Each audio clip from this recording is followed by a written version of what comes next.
YouTube ચેનલમાં આપનું સ્વાગત છે। હું વર્ષાબેન કટકિયા। જય બાબા સ્વામી, જય ગુરુદેવ। આજે આપણે એક વાટકાના વૈણા વગરના ઘઉંના પાપડ બનાવીશું। તો આ મેં લોટ હજી ચાળ્યો છે અને હું તમને એક વાટકો ભરી અને બતાવું। તો જોઈ શકો છો કે આપણે વધારે લોટ વધે એ પાછો નાખી દેવું અને આપણે પોલો પોલો જ એક વાટકો ભરશું।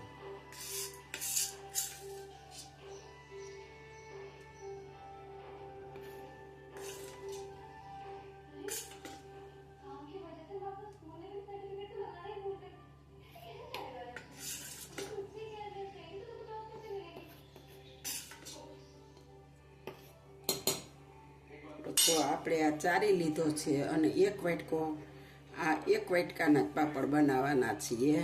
તો આપણે એને આ તપેલાની અંદર લઈ લેશું।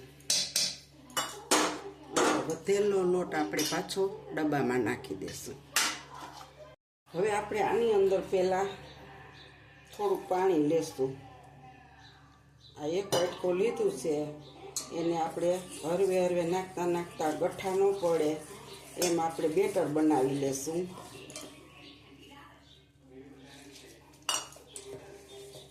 કદાચ કોઈ કણી રહી જાય તો આમાં કાંઈ વાંધો આવતો નથી, સુકાઈ જાય છે। હજી આપણે એક વાટકો પહેલાં પાણી લઈ લેશું અને આપણે આને ધીરે ધીરે હલાવી અને બનાવી લેશું। પાછું હવે આપણે થોડું પાણી નાખીશું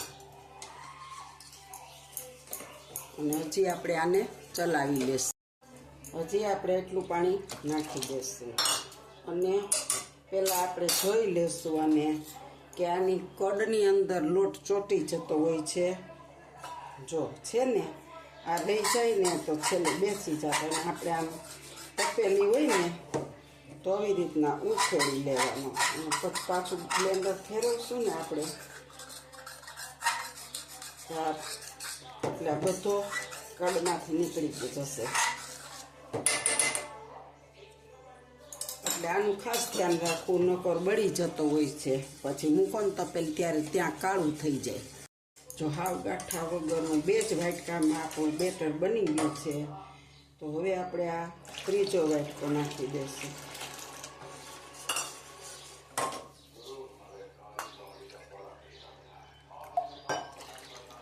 બસ આપણે 4 જ વાટકા પાણી લેવાનું છે।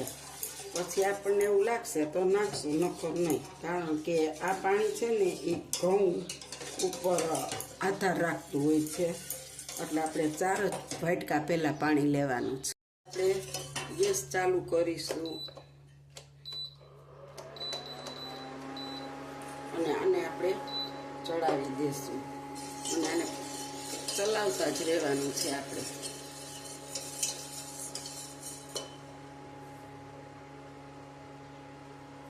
જો આપણે આની અંદર એક થોડોક એવો જ ખારો નાખીશું અને આટલું નિમક, કારણ કે આ પછી પાતળા થતા હોય છે ને તો બહુ ખારા બની જાય પાપડ આપણે।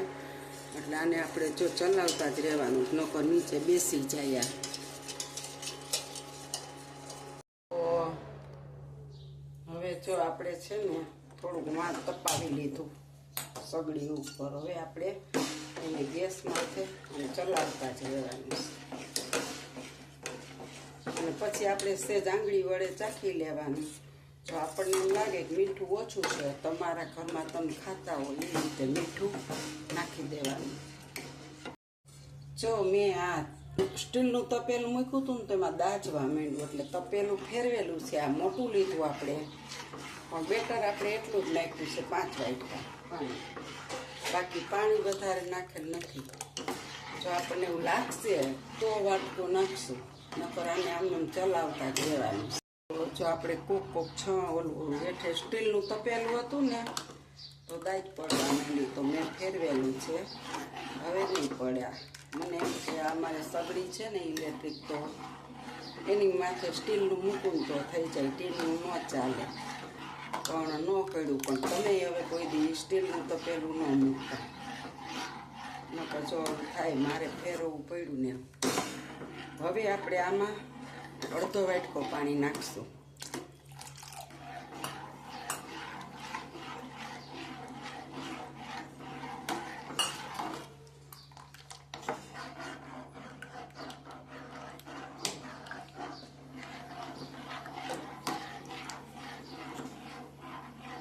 આપણો હવે કલર ચેન્જ થવા લાગ્યો છે, પણ હજી થોડીક વાર લાગશે. 4 મિનિટ થઈ અને હજી 5 થી 6 મિનિટ લાગશે. ચલાવતા જ રહેવાનું. હવે આમાં જોઈ શકો છો તમે, ફૂલા પડવા લાગ્યા છે આપણી ખીચીની અંદર અને ઉભરો પણ આવે છે. જો હવે આપણી 2 મિનિટમાં ખીચી, અને આમ જેમ પાપડની ખીચી બનાવતા હોય સુગંધ આવે ને એમ આખા ઘરમાં સુગંધ આવે છે, જાણે ખીચી બનાવતા હોય. અને જો કલર કેટલો મસ્ત થઈ ગયો ઘઉંનો.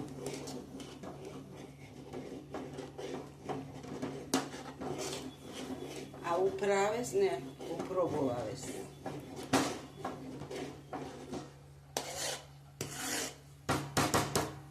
હવે આપણી ખીચી પાકી જવા આવી છે, કારણ કે આનો કલર મસ્ત બની ગયો છે. તો આપણે હજી થોડીક વાર તો આને હલાવશું જ. જો હજી થોડીક વાર હલાવવી પડે એમ છે. અને એકદમ બહુ મસ્ત થઈ ગઈ છે.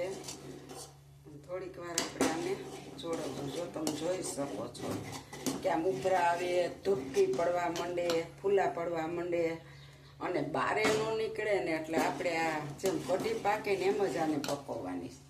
એટલે આને પાપડ બહુ મસ્ત બને છે.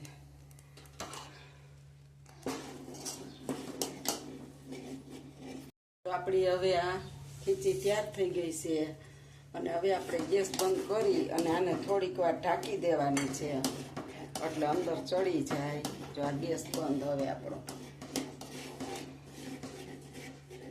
અને હવે આપણે ફ્લેવર માટે થોડોક એવું એક સુકેલ મરચું ચોળી, એક 5 ચમચીથી નહીં ઓછા અજમાન, 5 ચમચીથી ઓછું જીરું, એ હવે આપણે ગેસ બંધ કરીને નાખવાનું. અને પછી એને અંદર મિલાવી અને થાળી ઢાંકી દેશું. એટલે આ પાપડની જે આપણે ખીચી જ કહેવાય આમ તો, એ બનાવી છે ને, એટલે બધી ફ્લેવર એની અંદર બેસી જશે અને એકદમ મસ્ત બની જશે. હવે જો, અને બીજું એક કે આ ખીચી થઈ ગઈ ને એનું પ્રમાણ, કે થોડુંક આવું તળિયે થવા માંડે એટલે તમારે માનવાનું. અને ઉભરાય, ફૂલા પડવા માંડે પણ ઉભરાય નહીં, ત્યારે તમારી ખીચી થઈ ગઈ છે. આ આપણી ખીચી તૈયાર છે. હવે આપણે એને ઢાંકીને અડધી પોણી કલાક ખીચવા દેવું. એટલે અને પછી આપણે એને પાડી લેશું.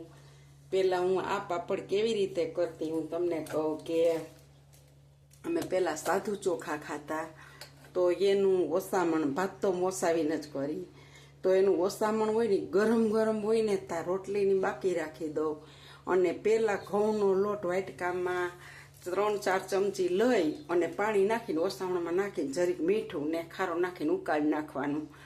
અને એ કેટલી થાય, ખાલી 1 કોથળીમાં હમાય ને એટલી. પણ પાછી બીજી વાર દાળ ભાત કરો ને ત્યારે એ પાપડની તરીકે યુઝ થઈ જાય. બહુ મસ્ત બને છે. વર્ષોથી હું ભાત વસાવીને મેં કોઈ દી વસાવણ નથી નાખી દીધું. અને જો તમે સાધુ ચોખા કે દેહરાદૂન કે ખાતા હો ને, તો એનું ઓસામણ બહુ મસ્ત મીઠું નીકળે છે. એમ આવી રીતે લોટ નાખી અને પાપડ બનાવજો. પછી મને કોમેન્ટમાં લખજો કે નહીં ખરેખર કેવા થયા એમ. હાલો, હવે આપણે આને ઢાંકીને ઠરવા દેવાની છે. એટલે ઘડીક હવે આપણે રેસ્ટ લેવાની. હવે આપણે છે ને આ થોડા વાસણમાં થોડું કાઢી લઈએ ઠરવા માટે, અને પછી આપણે આના પાપડ બનાવીશું. જો આવું રાખવાનું.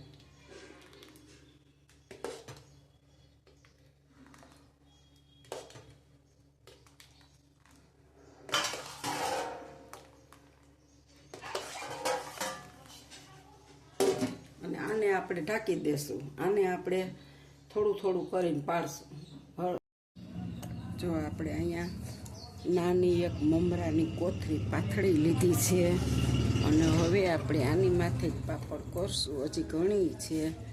અને આપણું આ બેટર છે ને એ મસ્ત બની ગયું છે.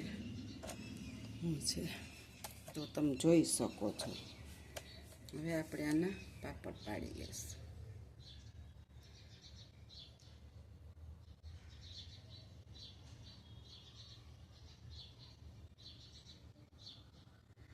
તમારે જેવા જાડા રાખવા હોય એવા તમારે બનાવવાના.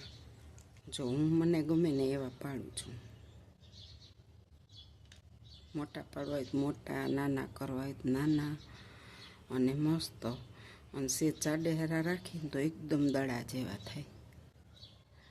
એટલે હવે આપણે આવી રીતના બધા પાડી લેશું. જો આપણા પાપડ પડી ગયા છે, મેં ગણ્યા કુલ 42 પાપડ થયા છે. જો તમે જોઈ શકો છો. આપણે થોડા થોડા બધા નાની નાની સીટોમાં પાથરા છે. થોડાક આપણે રસોડામાં ખૂબ મોટા પાપડ કર્યા. જો આપણે જેવડા પાટલી માથે વણીએ ને એ પાટલી જેવડા કર્યા છે. હવે આપણે આને સુકાવા દેશું. જો આપણે કાંઈ પાપડ સૂકવાતા એ આપણા પાપડ સુકાઈ ગયા છે. જોઈ શકો છો કેવડા મોટા મોટા. જો આંગળી દેખાય એટલા તો પારદર્શક છે.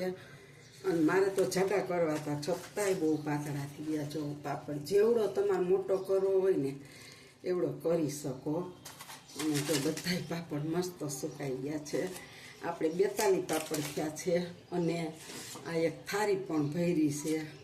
આમાં કોક તૂટી ગયા, પણ તૂટવાનું કારણ પાપડ નથી, મારો વાંક છે થોડો. એટલે તમે આવું ન કરતા. મારે હજી હુકાણા નહોતા ને તમે તો ઉખેડીને લઈ લો પંખા નીચે, તો ઉખેડાને એમાં 2 ભાંગી ગયા. બાકી પાપડ બહુ. જો હવે આપણે ગેસ ચાલુ કરીશું. જો તમે જોઈ શકો છો. અને આપણે તેલ મૂક્યું છે. ગઈકાલે આપણે ભજીયા બનાવ્યા હતા એટલે તાવડો તૈયાર જ છે. તેલ મૂકી દીધું છે અને તમે જોઈ શકો છો. જો આપણે હવે તેલ ગરમ થઈ જાય ને એટલે પાપડ તરી બતાવું. હાલો, જો આપણું તેલ ગરમ થઈ ગયું છે. હવે તમે જો તેલ આપણું ફૂલ ગરમ થઈ ગયું છે. અને હવે આપણે અંદર એક પાપડ નાખીશું.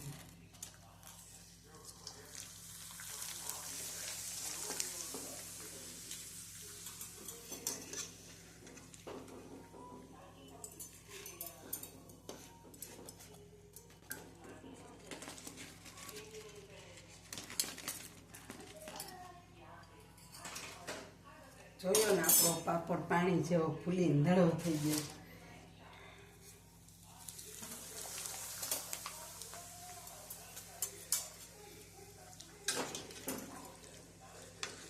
બોખા માણા ટેસ્ટથી થાય કે એવા પાણી જેવા પાપડ થાય છે.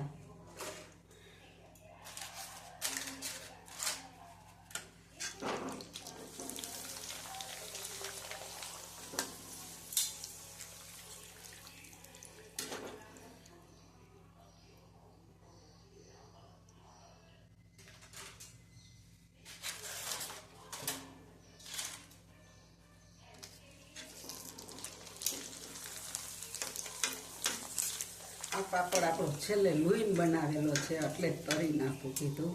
પણ તોય તમે જુઓ કેટલો મસ્ત લુક આવે છે.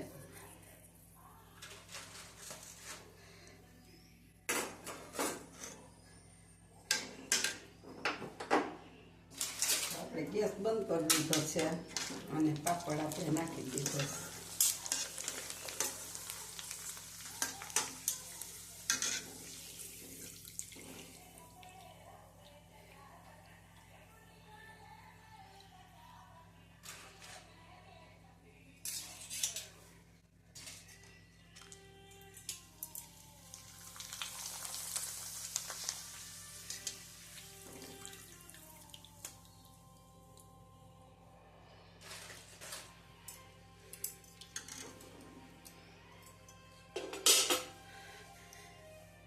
જો તમે જોઈ શકો છો પાપડ કેવા બન્યા છે એમ. જો મસ્ત પોચા પોચા ગાભા જેવા. જે આપણે આને જરી નીતરવા દેશું. બહુ પતલા છે ને તેલ, અને એકદમ મસ્ત પોચા રૂ જેવા.